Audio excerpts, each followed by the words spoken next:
Welcome, dear traveller, to another journey beneath the stars. Tonight, let us sail backward through time, to a place where frost kissed the mountains and fire slumbered deep beneath the stone. Picture it, a land carved by glaciers and myth, where the wind carries the breath of gods and the sea whispers secrets to those brave enough to listen. Fjords gleam like silver veins across the earth, and smoke from longhouses curls into a twilight sky. Here, in the hush before legend, the Northmen stir, farmers and warriors, poets and voyagers, their stories stitched into the fabric of snow and flame. If this voyage stirs your curiosity and wonder, lend us your support by liking and subscribing. Each gesture helps us share these stories with dreamers far and wide. So, nestle in, draw your blanket close, and let your eyelids grow heavy. For what follows is no mere tale, but a saga, a tapestry of memory and myth, of gods fading and hearts enduring. The fire crackles, the sea sighs, and our tale begins.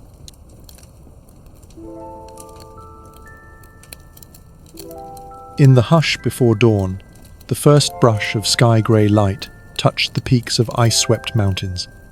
A cold breeze threaded through the fjords, carrying brine from distant waters and the sharp scent of pine. Cliffs loomed like watchful sentinels over rippling inlets, their stone faces catching the faint shimmer of sunrise.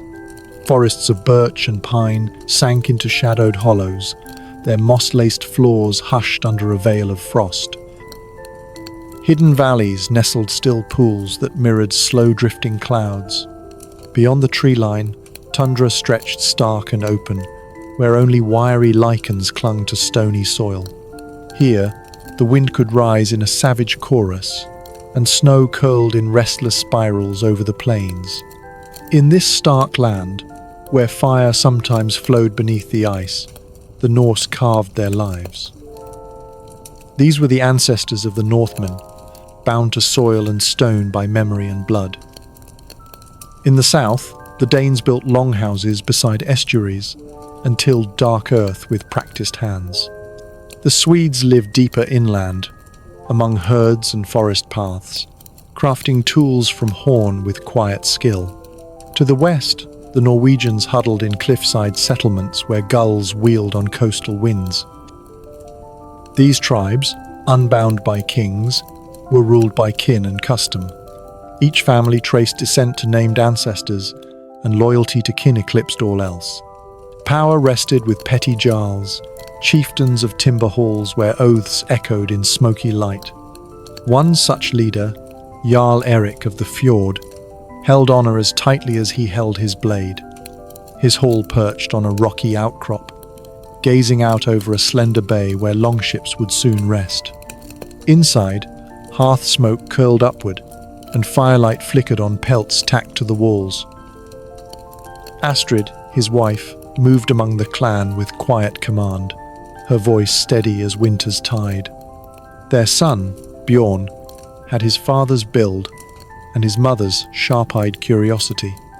Their daughter, Freya, carved runes into bone and listened closely to the old tales, her fingers deft with insight. The land gave both bounty and burden. Farmers coaxed barley and peas from stubborn soil, while thralls, bonded labourers, tended livestock and repaired walls. At dawn, villagers led goats along narrow tracks or cast lines into brackish creeks. Gold and finely forged weapons marked the elite, gleaming symbols of power. In the jarls' feasting halls, goblets brimmed with mead and plates heaped with smoked meat. Beyond the carved doors, common folk sat on low benches with dark loaves and cold broth. Though divided by wealth, the tribes shared one faith. Odin, the one-eyed god, brooded at the center of their myths, seeker of wisdom and bearer of sacrifice. Thor stood beside him, hammer in hand, warding storm and enemy alike. On certain nights, the people gathered in clearings beneath ancient oaks, firelight casting shadows as goats were led to stone altars. A hush fell as the sideman's blade caught the flame's glint. Blood was poured to the soil, and runes were whispered like secrets. A vulva spread carved bones on a deerskin and read the paths of fate. The scent of pine resin mingled with chants, each rune a guide for hunts, voyages, or vengeance. Over time, the Norse shaped iron and oak as they shaped their futures. From thick trunks, boats emerged with dragon-headed prows and hulls stitched with iron rivets. Woolen sails striped in bold dyes caught the wind like wings. At first, these vessels hugged the coast for fishing, but soon the sea beckoned further. It stretched before them, dark and promising, calling toward unseen gold and foreign shores.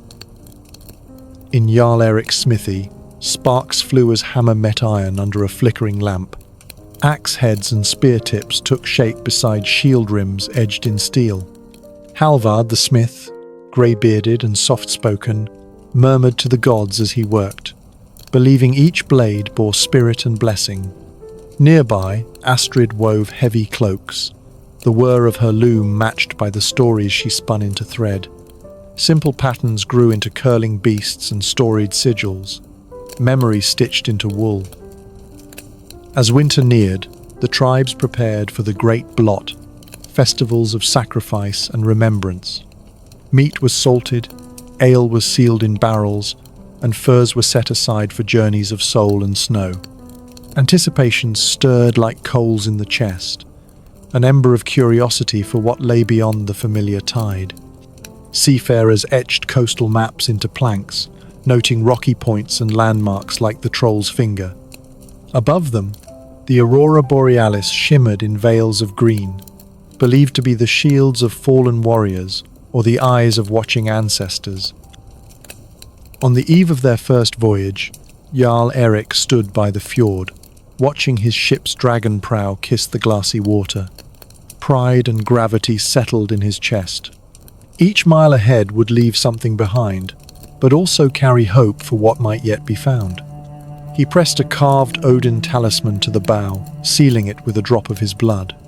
Then, with calm resolve, he called upon the sea to bear them true. Ropes creaked, the sail unfurled, and a hush swept over the shore as the longship slid forward. Its figurehead seemed to rise, alive in the mist, and behind it, the land of ice and fire blurred into cloud. So began the first stirrings of the Northmen's age, carved by ice, warmed by fire, and carried by sea.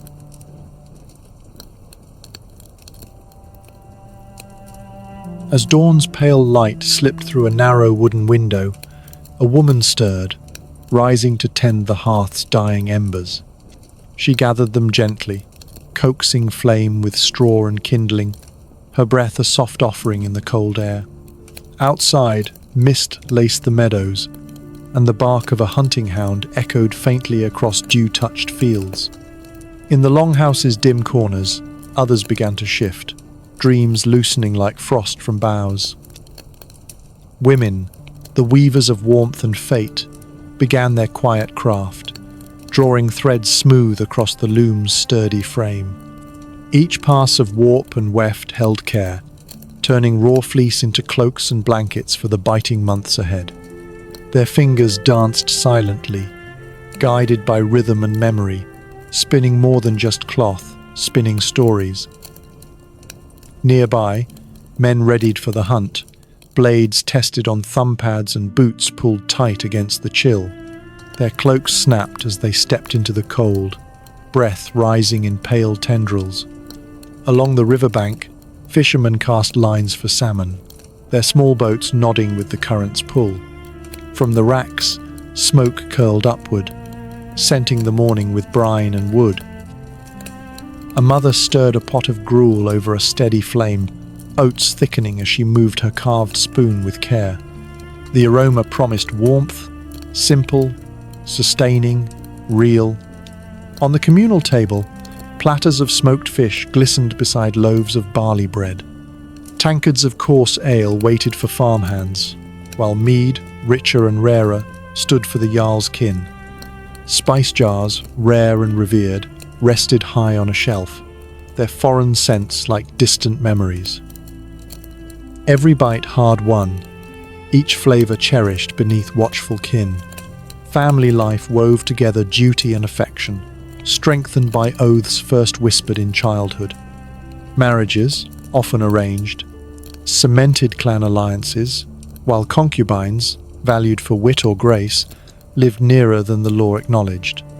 Yet laughter bloomed in corners, a shared glance by the granary, fingers brushing as sacks were filled, small sparks allowed to glow beneath a lattice of lore.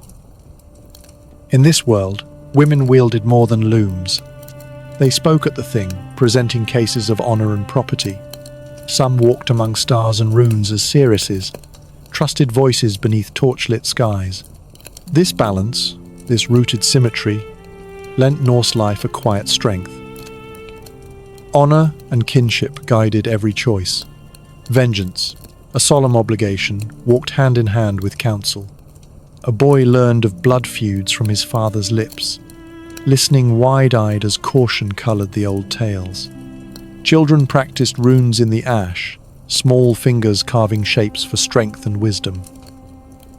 At night, the skald recited sagas by firelight, each word a thread, tying gods and mortals to the present breath. Listeners leaned forward, drawn into distant lands and mighty deeds. The cadence soothed, wrapping listeners in a waking dream. In the forge, hammer rang on iron. The blacksmith, face lit by fire, breathed rhythm into each measured strike. Weapons born of flame and sweat carried more than steel. They bore names, legacies, protection. Inside the chieftain's hall, the Jarl listened as dusk gathered outside.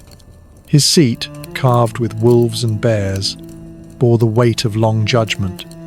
Disputes about meadows, spilled ale, and fractured pride were resolved in tones as firm as oak. Each decision, a binding of threads into law. Beyond those thick walls, the sea still called. But here, in the steady heartbeat of routine, duty, ritual, and kinship shaped the days. Dawn and dusk wove the people together, sun and shadow in equal measure. Women dyed wool with berries, drawing sky and earth into their work. Men returned from hunts with deer slung over shoulders, their triumph greeted with solemn gratitude. Feasts followed, meat, bread, ale, and raised voices. Evenings brought prayers whispered to Freyr for fields, to Thor for shielded hearths. Tiny wooden gods watched from windowsills, silent sentinels against dark. When winter pressed marrow to bone, hearth fires burned without pause. Stories stretched longer, and nearness became necessity. Women gathered to spin and speak of brave foremothers. Elder girls learned the arts of healing, herbs ground, salves stirred, fever soothed. Honor, vengeance, loyalty, they echoed with each changing season. In quiet moments, a lone figure traced runes on a pebble, hoping their shape might shield the soul. As night deepened, the longhouse quieted. Dreams wandered beyond snow and stone, carried by memory and myth. Life's rhythm slowed, curled close around kin and fire. The loom paused. The forge hushed. The embers glowed. A mother sang a lullaby in the old tongue, each word a thread of warmth. And within that stillness, the Norse heart beat strong beneath the stars.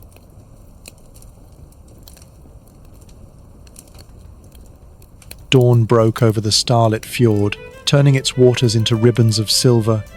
In the shipwright's yard, wooden beams lay in patient order, smoothed and shaped beneath calloused hands. Hulls awaited their keels, resting upon stout supports under an open sky. At the centre, priests of Njord gathered near a half-raised longship, bowls of fresh blood held reverently from a dawn sacrifice.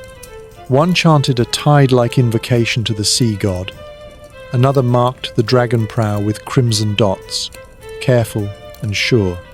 The scent of pine tar mingled with iron and incense, binding ship to God. Runes were chiseled into keel and stem, each mark a plea for calm waters. Men bowed their heads, feeling the old weight of fate scored into wood. A hammer's rhythm joined the scene as nails were tested for strength. Women offered barley cakes and ale to nourish the builders, their presence grounding the ritual with sustenance. The forge rang softly.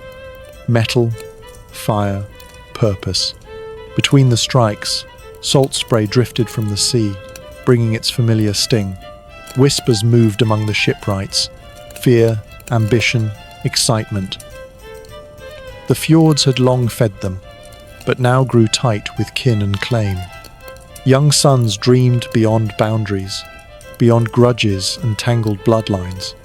Distant chieftaincies stirred with unrest. Valleys echoed with feuds, and rumours crept through the halls, of abbeys weakly guarded, of gold hidden in prayer-heavy silence. Frankish riches gleamed in tales, and the unknown called louder than the hearth. At the water's edge, longships rested like sleeping beasts, carved prows curled in frozen breath. A young man stepped forward, gaze fixed on the prow's painted eyes. Leif, slender, strong, with wheat-coloured hair, stood with purpose. At his side, Astrid, his betrothed, pulled her cloak tight, fingers trembling in the cold. She pressed a small leather pouch into his hand, lingering on the touch. Inside was a bone charm etched in runes, her gift, her protection, her hope. Leif's throat closed at the feel of it. He knelt, kissed her gloved knuckles, warm breath against the morning wind. Behind them, family gathered, heads bowed in prayer to Freya for safe return. A priest sprinkled seawater over the prow, his voice low and solemn. Leif stepped aboard as the tide rose beneath the keel. Other ships aligned in formation, dragon heads forward, fierce and silent. Oars rested in their thwarts, ready to bite the sea. The crew settled shoulder to shoulder, strength coiled in stillness. A skald stood beside Leif, lyre in hand, song forming like mist. With a nod from the Jarl's son, Leif dipped his oar into water. The fleet moved like one creature, bodies rising and falling in rhythm. Each stroke pulled them farther from home, deeper into fate. Mist curled around the ships, softening sky and sea. Gulls wheeled overhead, their cries both omen and farewell. Hours passed. The shoreline faded into mist and memory. Leif stared westward, heart pounding with wonder and fear.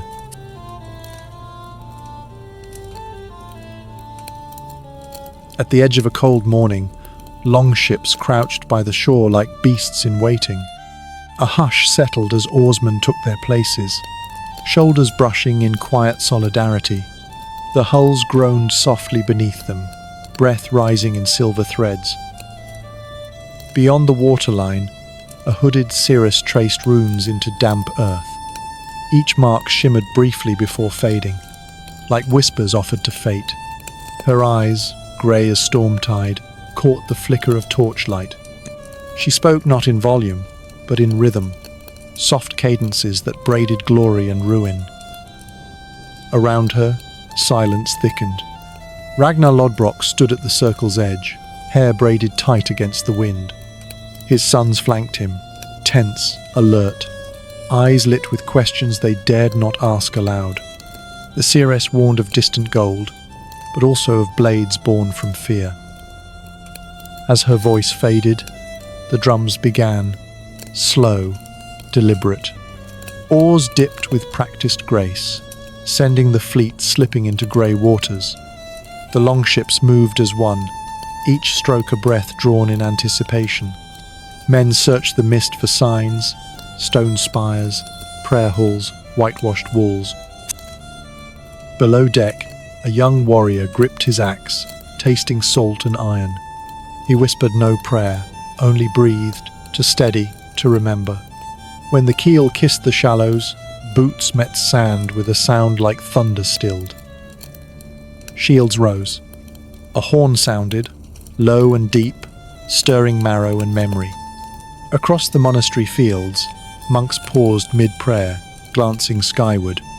The clash was sudden. Metal against wood. The jarring ring of entry. Bells tolled in protest. Axes cleaved hinges and hearts alike, but not without pause. Even amid chaos, discipline held. Raiders moved through cloisters like shadows with purpose. Chalices were gathered gently. Some met praying eyes and chose silence over blood. A scuffle echoed between pillars, swift and contained. Then, as fast as they'd come, the Norse withdrew. Oars struck water, and the ships vanished into dawn's fog. On board, breaths came hard, eyes wide. Victory carried weight. Ragnar regarded the spoils, chalices, silks, and sorrow alike. His eldest son touched his arm, wordless comfort passing between them. High on the cliffs, the seeress watched. She felt tides shift, glory fraying at the edges, storms unborn. The fleet curled through quiet inlets, starlight glinting on wet wood. Laughter rose, low, reverent. Tales unfurled in broken sentences, stitched with pride and unease. A young berserker spoke of fury sparked by fly agaric, his eyes alight, his hands trembling. A former serf, now warrior, stared skyward, wondering what his children might one day sing. Soft voices sang a dirge for fallen foes, the sea echoing their grief back in sighs. A single lantern swung at the prow, guiding through the dark like a memory. Elsewhere, monks returned to shattered halls. They knelt by broken icons, tears bright on cold stone. But among the wreckage, a vow flickered, a promise to endure. Far across the fjords, news stirred councils. Jarls gathered beneath worn banners, plans whispered. Spears readied. The Norse knew the sea's rhythm, how tide rose and receded. In each village, torchlight marked the vigil. Kinship held strong, honor wove through night like thread. Back home, families waited by firelight. Women traced runes in ash, seeking signs in ember patterns. When sails appeared on the horizon, the hush deepened. Oars lifted, cheers stifled. Eyes scanned for scars or smiles. Ragnar embraced his children, voice low. No judgment, just return. The seeress's warning lingered, a hum beneath the drums. Inside the hall, the lute gleamed, but not louder than the tales told. Stories of resistance, restraint, and of fragile mercy. Voices softened. The hearth crackled, and sleep came, not as command, but as invitation. Let dreams carry warriors and monks alike into realms of shadow and truth. For in the space between raid and return, kinship and conscience endure.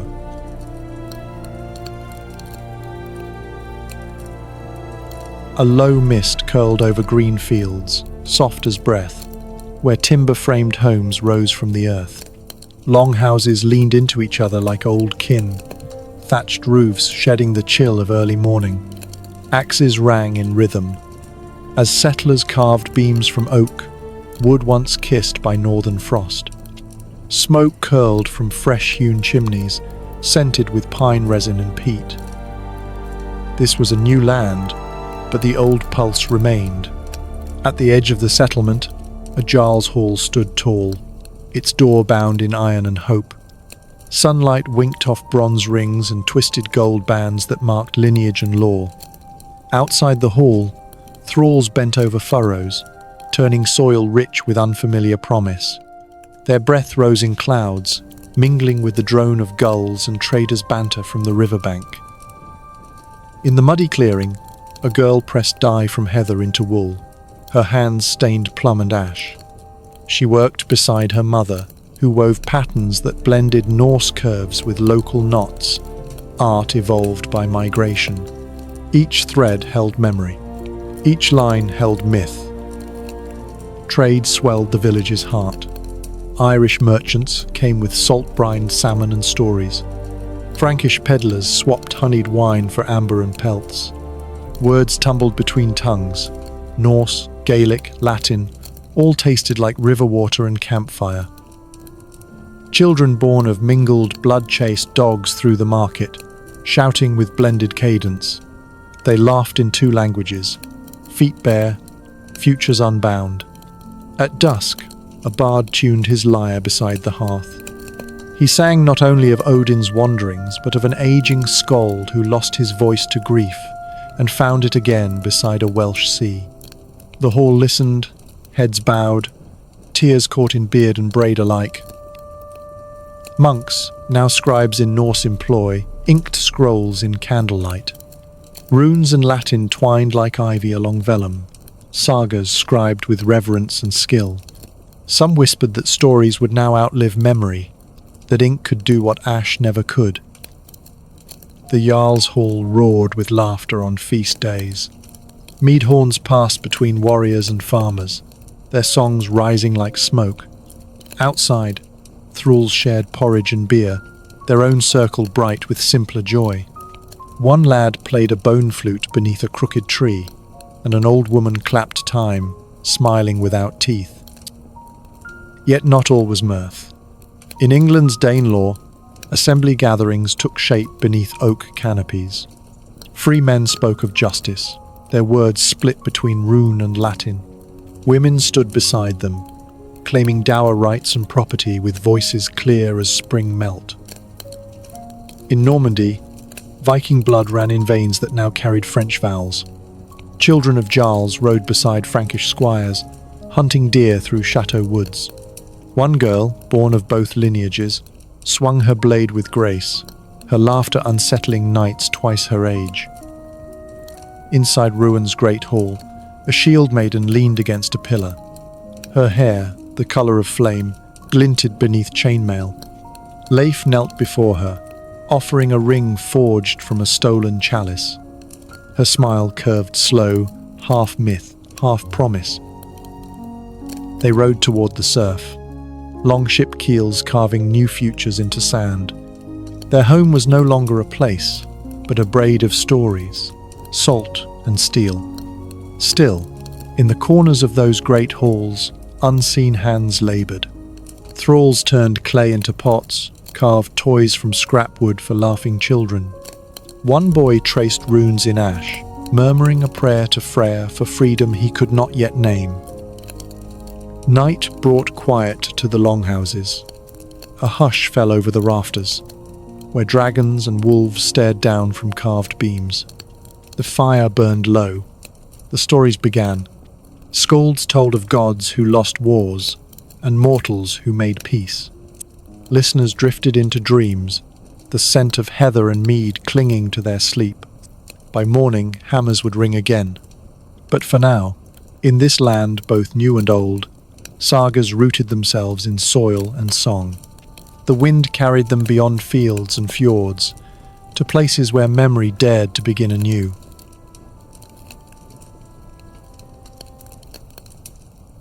Before dawn, the grove held its breath.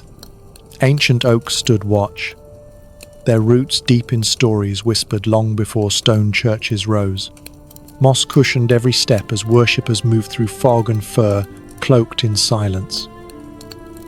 A priest of Freya knelt by a worn altar, the surface blackened with years of blood and ash. He whispered the boar's name before the blade fell. The creature shuddered once, then stilled. Steam rose from the bowl where blood pooled, bright as sunrise, bitter as memory.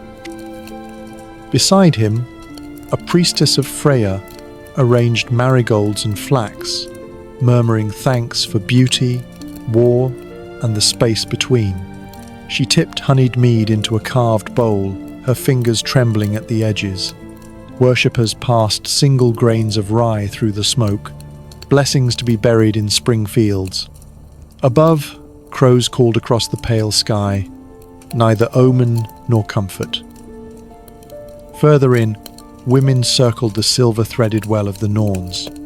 They whispered hopes into the water, watching ripples distort their reflections. One girl, no older than 13, traced her future in the shimmer, marriage, childbirth storms. She said nothing, only nodded, as if she'd known all along. A young warrior waited at the grove's edge, his fingers brushing the haft of an axe. He imagined Valhalla, golden halls, endless mead, but he also remembered his mother's psalm, sung in secret near the hearth. Faith lived in many forms, he thought, some louder than others. Skalds recited tales by firelight, Odin's sacrifice, Loki's mischief, the weaving of word. Their words fell soft as snow, but carried weight like stone. Yet even as old rites bloomed in shadows, new faith crept in with daylight. Boats with white sails and painted crosses moored at fjordside villages. Monks in woolen robes came ashore with relics, scrolls, and soft words about grace. Some jarls welcomed them, drawn by alliance and trade. They knelt beside fonts, their hands wet with baptism and calculation alike. Beneath vaulted stone arches, they gave up carved idols for promises of land and peace. But others did not yield. In the frost-lit silence of midnight, farmers still left bread and bone at hidden shrines. A child's rune etched into heartwood pulsed with fear and hope. In far villages, women toasted Freya beneath new moons, their voices hushed but certain. Atop the steeple, a bell tolled. Below, beneath furs and frost, old gods stirred in memory. Some merged faiths. A fisherman wore a hammer at his neck and crossed himself before casting nets. A mother taught her daughter both the Lord's Prayer and the binding charms of her foremothers. In mead halls the tension hummed. Jarls debated between oaths sworn in blood and vows signed in Latin. A chieftain's counsellor warned of crop failure should the gods be ignored. Another nodded toward a crucifix and whispered, "But what if this god listens louder?" Change came slowly, like thaw in early spring. Idols were buried under thresholds. Crosses carved beside hammers on the same mantle. When an old chieftain died, both priests came, one with incense, the other with runes. He was sent off on a pyre with sword, shield, and psalm. Ashes scattered, prayers mingled. A raven landed on the burnt frame, silent and watching. The mourners stilled. No one spoke of omens, but everyone felt the weight of the bird's gaze. Time passed. Groves fell. Chapels rose. But faith didn't vanish. It folded. It clung in the corners, beneath floorboards, behind lullabies. Children lit candles for Christ and whispered wishes to Thor when storms shook the rafters. In that quiet mingling, something endured. A dual breath, a shared sky, and in the hush of sleep, gods, old and new, stood side by side beside the dreaming fire.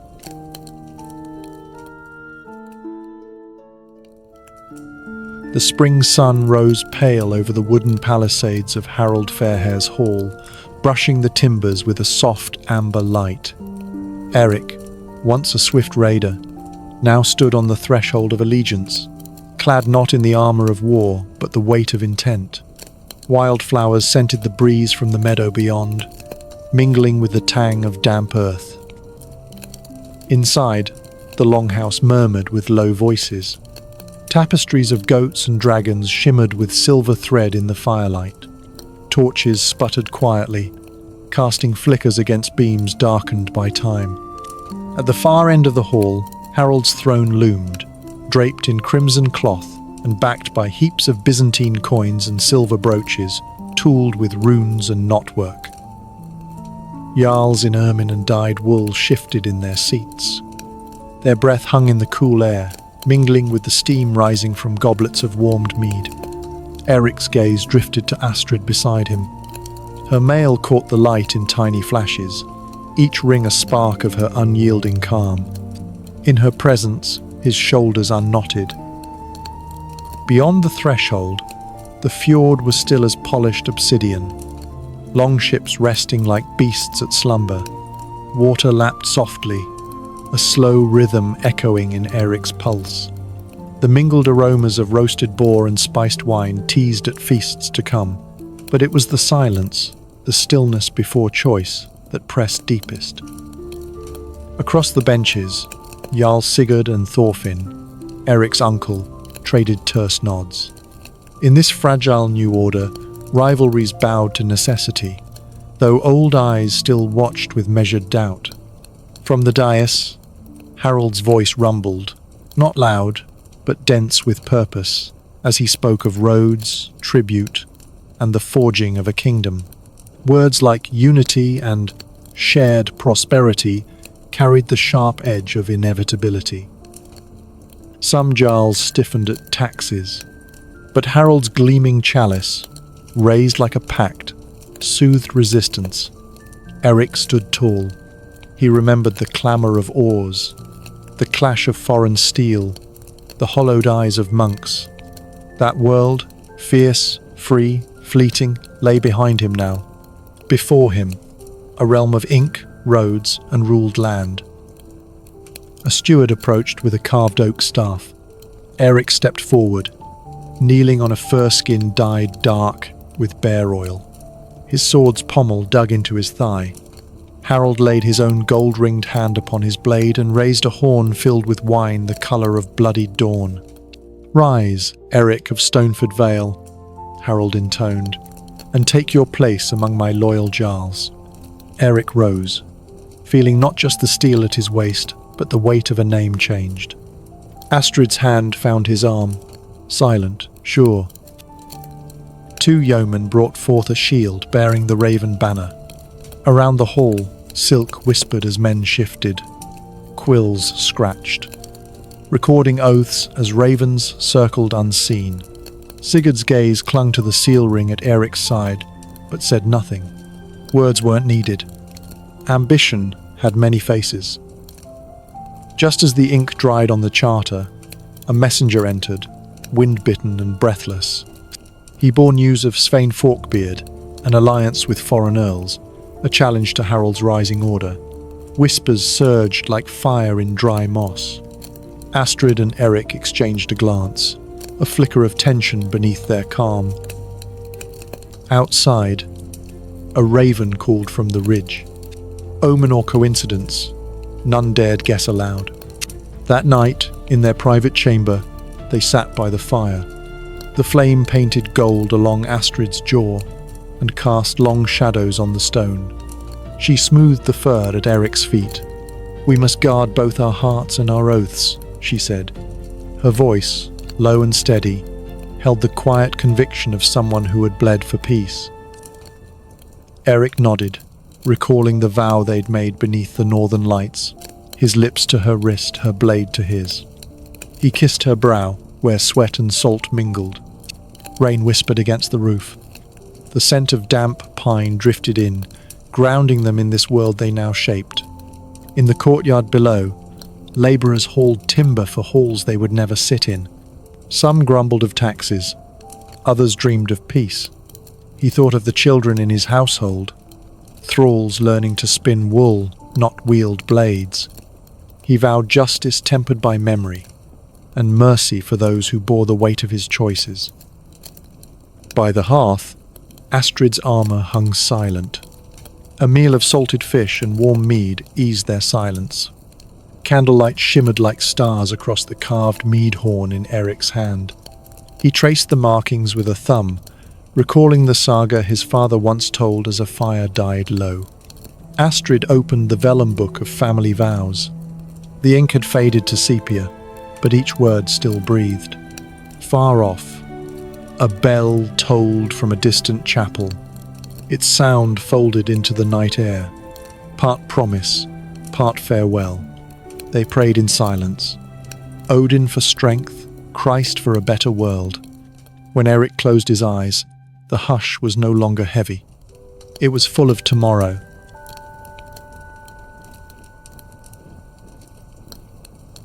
A pale light glimmered over the river Dnieper, its surface smooth as polished bronze. Leif, eldest son of Eric and Astrid, leaned on his oar as the merchant Nar glided past forested banks thick with pine and early mist. The air was clean, laced with the faint smoke of distant hearths. This voyage bore no dragon prow, no shields hung from the gunwales. Instead, a carved ram's head marked their intent: trade, not war. Leif's boots creaked on damp planks as he scanned the banks. Nearby, Ingrid, his younger sister, unfurled a hide map streaked with charcoal lines. Her fingers followed their course from Gardariki toward the golden domes of Constantinople. The map rippled in the breeze like a snake shedding skin. They carried bolts of dyed wool, honey, and brooches etched with Norse knots. Their aim was not plunder, but saffron, silk, and Byzantine coin.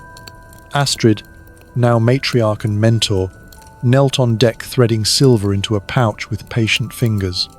Trade, she'd taught them, demands courage tempered by restraint. Villagers waved from the banks, holding baskets of cherries and loaves wrapped in broad leaves. Leif traded mead for soft bread filled with cheese and herbs, the flavour sharp and bright on his tongue. The crew murmured, thanks to Njord for calm waters and generous strangers. Farther south, the river widened. Red loam darkened the banks near Kiev, where apple trees lined the approach. Domes glinted in the sun, and market cries rose like gulls. Merchants hawked fox pelts, amber beads, and whetstones. A Slavic woman pressed a warm pastry into Leif's hands, smiling without a word. Ingrid wandered the scriptorium beside a Greek monk, transcribing sagas into mixed runes and Greek letters. She traced a finger across the parchment and whispered, "Stories shape the world." Astrid stood quietly behind her, pride glinting in her eyes like polished steel. The Nar slipped beneath a wooden bridge into Constantinople's grand harbour. Marble columns rose like petrified trees, and tiled roofs shimmered in reds and golds. The call to prayer mingled with forge hammers and the wail of traders. Leif inhaled salt, spice, and ink, and felt small in the best of ways. On the docks, their goods were swapped for rosewater, madder-dyed silk, and copperwork from Damascus. A ruse merchant named Marina, fluent in Norse and Slavic, joined their party. Her amber pendant glowed warm in the light. She led Leif and Ingrid through the market maze where scents of cardamom and sandalwood clung to the air. In one stall, Leif paused before a brass bowl, etched with desert stars. The craftsman spoke of oases and caravan trails. Ingrid translated, but Leif was already hearing the story in the metal's texture. Astrid noted how women here bargained beside men, their words sharp and sure. "Diplomacy," she murmured to Leif, "wields more weight than steel." He nodded, watching Marina haggle without apology. That night, they gathered in a lamplit courtyard. Musicians plucked lyres as pomegranate wine passed from hand to hand. Ingrid began writing their own saga. Soft runes mixed with careful letters, inked beneath the gaze of old gods and new. The air thrummed with stories. Leif, seated beside the fire, felt a shift inside him. The sea still called, but now so did words, trade routes, names whispered in foreign tongues. He dipped a quill, its tip glinting like a spearhead, and began to write. The world, he realized, could be shaped by ink as surely as by iron.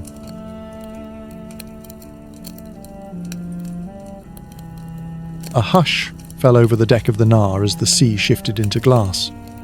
On the horizon, a ribbon of pale green glowed between forest and sky. Leif stood at the bow, his fingers gripping the rail, breath caught in his chest. Salt clung to his lips. The coast ahead, low hills draped in spruce and fir, rose like a memory half-formed, ancient yet unseen. Behind him, sailors adjusted the sail in silence. No drums beat, no horns blared. The wind whispered through the rigging, gentle as breath over skin. In that stillness, the world felt paused, like a rune unspoken. At landfall, boots sank into soft moss. A woman laughed quietly at the bounce beneath her step. Birds with unfamiliar cries wheeled above them. Beneath the pines, wild grapes drooped in tangled abundance, staining fingertips deep purple. The scent of ferment and loam clung to the air, sweet and strange. They named it Vinland. Tents sprang up beside a clear stream. Woolen hides stretched tight against wooden frames. Smoke curled from their first fire as fish hissed over the flame. Leif watched the wood crackle and pop, felt the ground beneath him, solid, unmapped.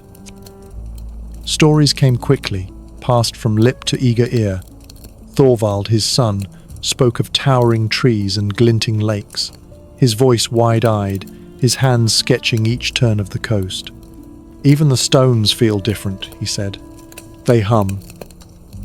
But this land held secrets beneath its stillness.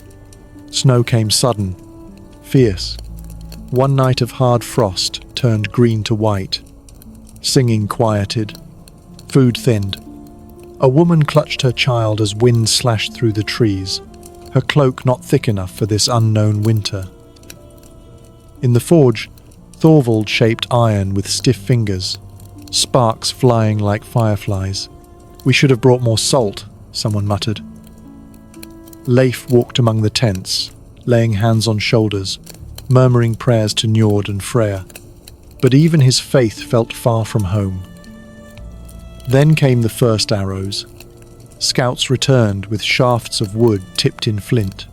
One was stained dark at the edge. No words came from the woods, only the glint of watching eyes.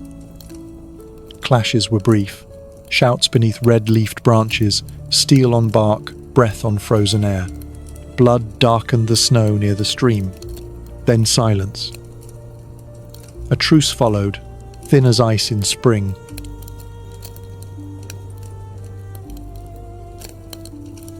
In the hush of dawn, the village church's wooden gates creaked open, groaning like old timbers remembering storms.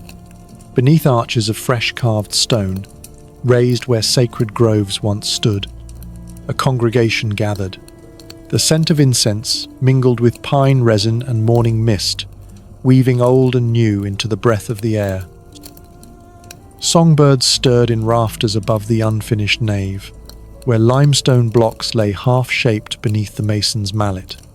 Candlelight licked the walls, glimmering off frescoes of solemn saints painted over plaster that had yet to dry. Voices rose in soft hymns, unfamiliar yet earnest, echoing where once only runes had been chanted beneath green boughs. Monks moved silently in woolen robes, adjusting iron braziers that shed warmth across cold flagstones. Their steps echoed, distant thunder beneath the weight of change.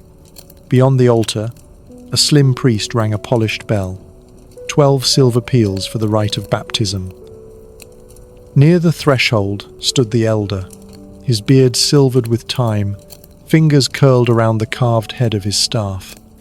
He watched as his grandchildren stepped toward the font, faces lit with awe and confusion. A breeze stirred the banners overhead.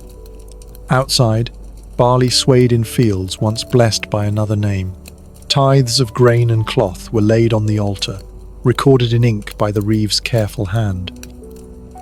Now the laws demanded signatures and witnesses, not oaths whispered beside firelight. Polygynous bonds of the chieftains had given way to monogamous vows beneath the eye of the church. Each union, blessed by a priest, replaced the tangled ties of clan and heart. The children knelt, flinching as cold water touched their brows. The priest murmured prayers in Latin, words strange as birdsong in winter. They rose with shining eyes, baptized not just in water, but in the growing certainty of a new world. Outside, echoes of the old ways clung to shaded hollows. The ex-vulva, once a seeress feared and sought, wore a nun's habit now. She moved among herb beds with quiet devotion, tending the infirm with hands still marked by ancient rites. Beneath her breath, sometimes, she mouthed old chants as she plucked yarrow and mugwort, their scents stirring memories like embers in ash. The archbishop's decree had banished the runes from speech, but not from memory. At dusk, a few old believers still wandered into the woods. There, by ancient stones in a mossy ring, they buried their gods in silence. Small carved idols, wrapped in cloth, were placed in a shallow grave. No fire, no feast, only a shared cup of watered ale and a whispered farewell to Thor and Freyr. Their voices rose once more, soft as wind through pine, before falling forever still. By morning, dew gleamed over the burial mound. No trace remained for patrolling soldiers to find. Back in the village, the elder returned to his longhouse, its slate roof a far cry from the smoke holes of his youth. A wooden cross hung above the hearth where once a spear of ash had stood. Supper was simple: salted fish, barley porridge, and ale shared in stillness.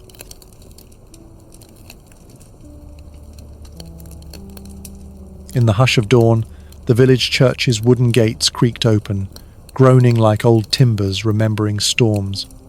Beneath arches of fresh-carved stone, raised where sacred groves once stood, a congregation gathered. The scent of incense mingled with pine resin and morning mist, weaving old and new into the breath of the air. Songbirds stirred in rafters above the unfinished nave, where limestone blocks lay half-shaped beneath the mason's mallet. Candlelight licked the walls, glimmering off frescoes of solemn saints painted over plaster that had yet to dry.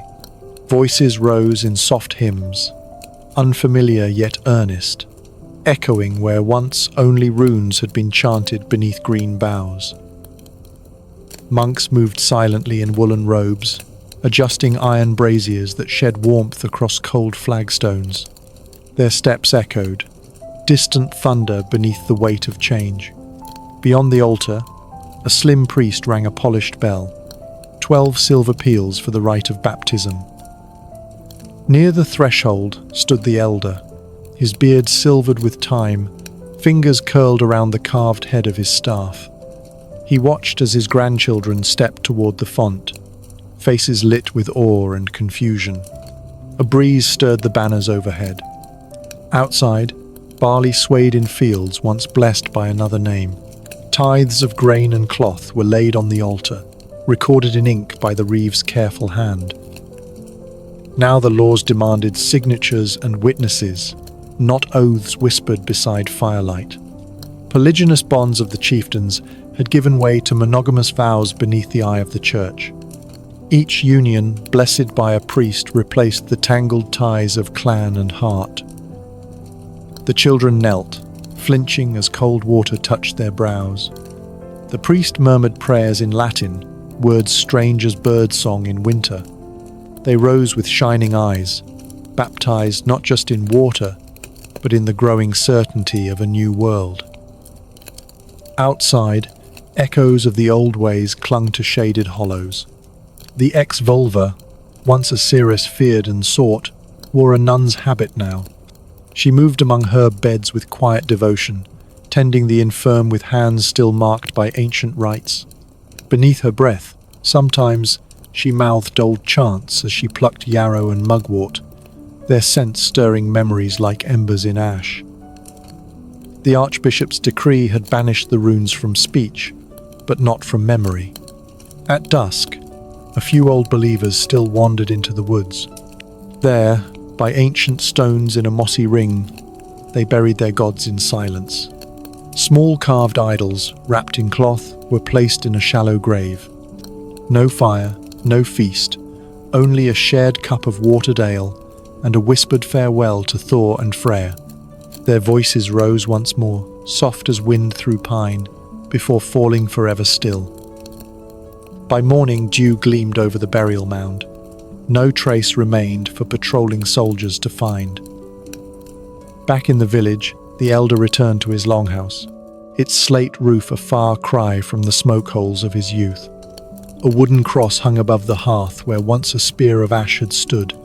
Supper was simple: salted fish, barley porridge, and ale shared in stillness.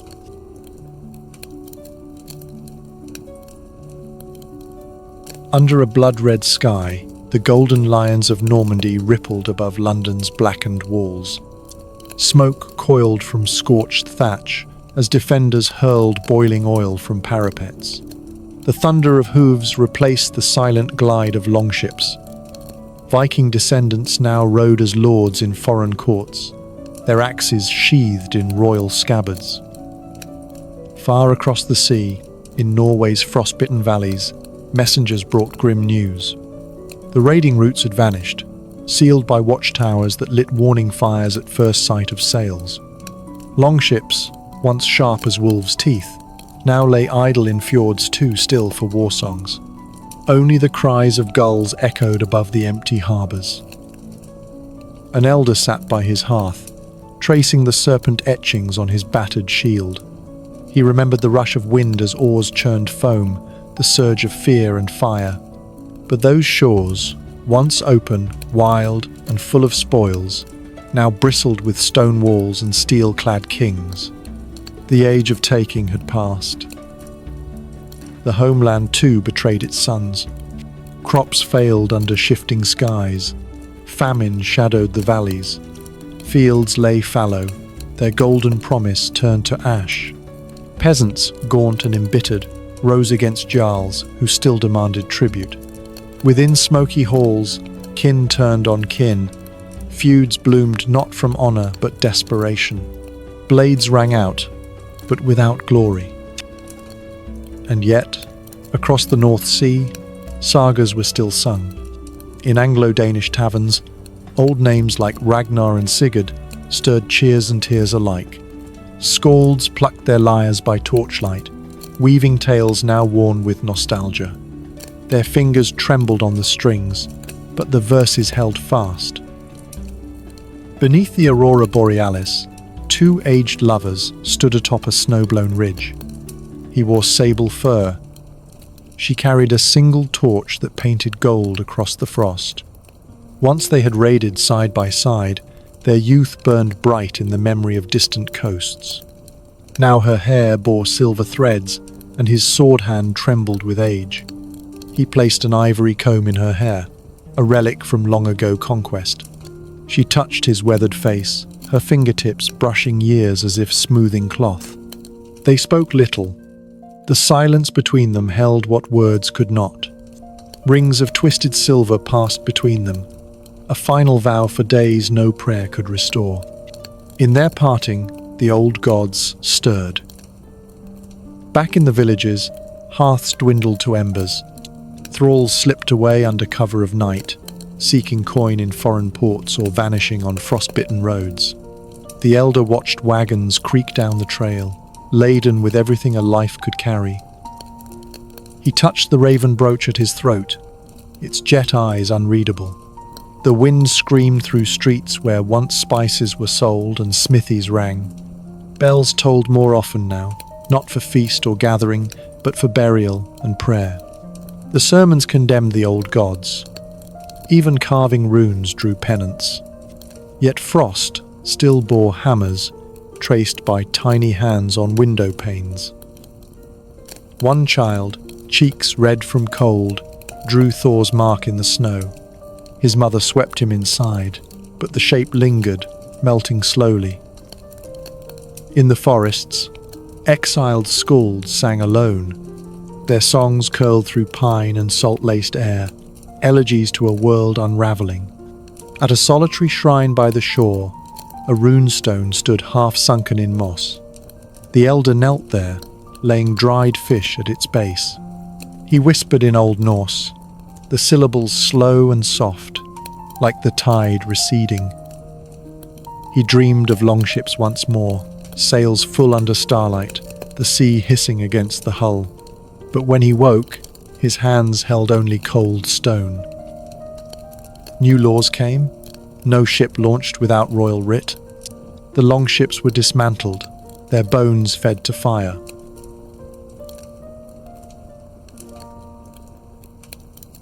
As dawn spread pale gold across the fjord, mist clung to the water like a veil between worlds.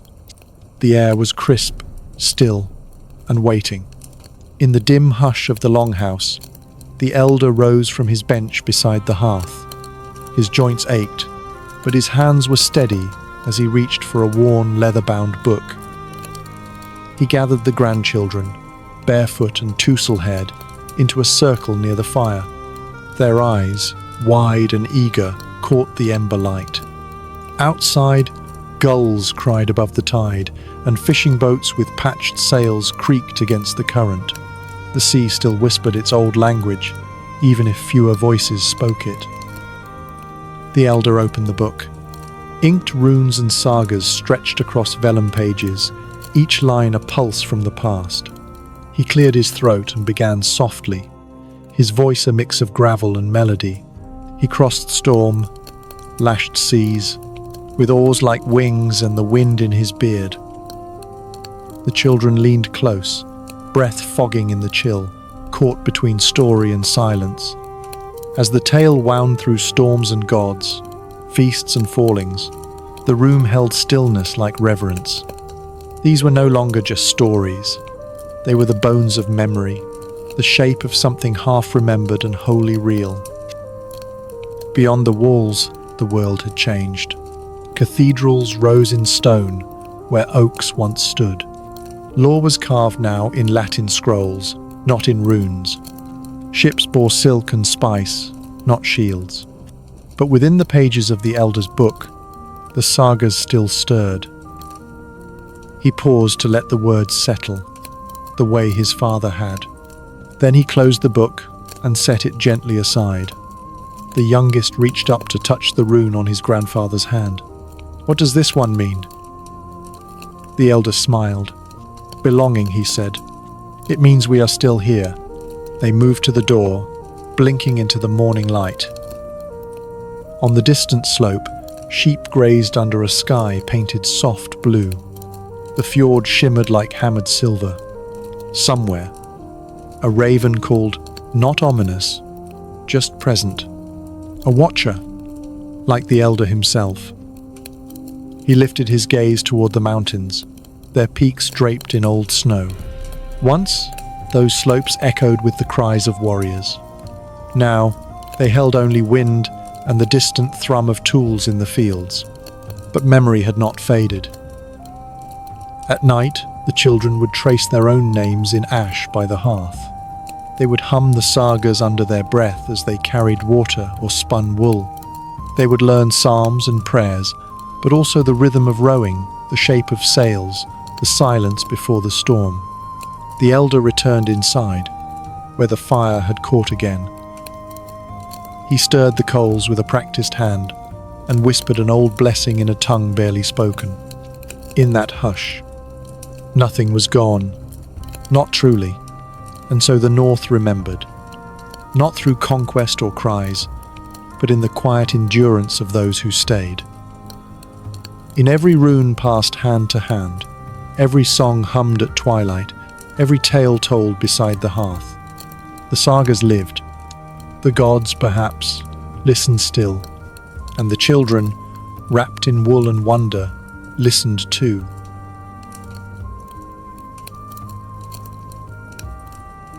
And so, the long twilight of the Viking world descends, quiet not with defeat, but with the hush of memory held close. From the shimmer of the aurora to the warmth of a longhouse hearth, we have journeyed through fire and fjord, through the rise of empires and the fall of runestones. The gods have whispered and waned, sails have stilled, but the heartbeat of the north lingers, soft as the hush before snow, steady as the stories passed from elder to child. As you drift into sleep, may echoes of this saga carry you on longships of dream across seas of starlight. If you feel the pull of this ancient world, let us know in the comments below. And rest assured, new stories, woven of history and wonder, await you here again soon. For now, close your eyes, let the ambient music cradle your thoughts, and surrender to the gentle tide of dreams. The North remembers, and so do we.